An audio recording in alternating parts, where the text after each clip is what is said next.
Alors évidemment, le Vietnam est vraiment une civilisation du riz, au même titre que la Chine ou la Thaïlande.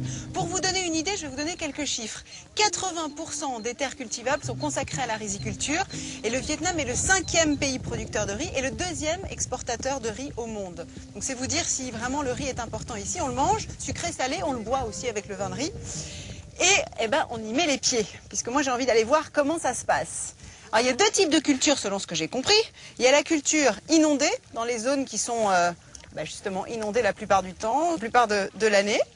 Et il y a la culture irriguée, dans laquelle j'ai mis les... Ah! Qu'est-ce qu'il y a? Il ne faut pas mettre le pied là-dedans? Ah, tu dis d'enlever les tongs. Oh, mais oui, mais alors, c'était le dernier rempart. Donc je disais, la culture irriguée, où en fait... l'approvisionnement en eau est contrôlé et c'est d'ailleurs le cas ici puisqu'on est dans un casier à riz qui est un peu l'équivalent de nos marais qui permet de retenir l'eau pendant la saison de la mousson et de maintenir un niveau à peu près équivalent toute l'année. Bâton? Bâton? Je peux vous poser une question? Qu'est-ce que vous êtes en train de faire?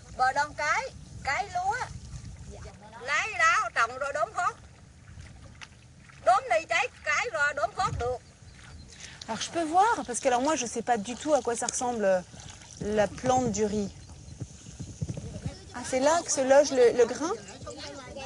Dans la racine là, à la naissance de la plante. Có mình đem ủ nước sang có đem ủ lên mầm chừng đây rồi, cái bắt đầu ra cái bon đất cút đất rễ xuống, cái lên rây nhổ lên, cái lúa này lên cô tới đây, cái lúa này mình cạm xuống á, lên cô tới đây á, là có cái bông trổ bông lên, cái đó là mình cắt ngon, mình lôm nó lấy là cái hột.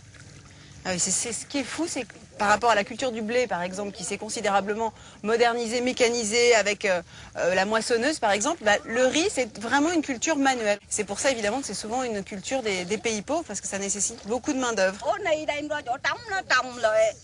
Ah ouais? Et il faut faire ça plan par plan, comme ça, juste dans la boue. Et ça prend tout seul. Si on m'avait dit que je planterais du riz au Vietnam... Hop,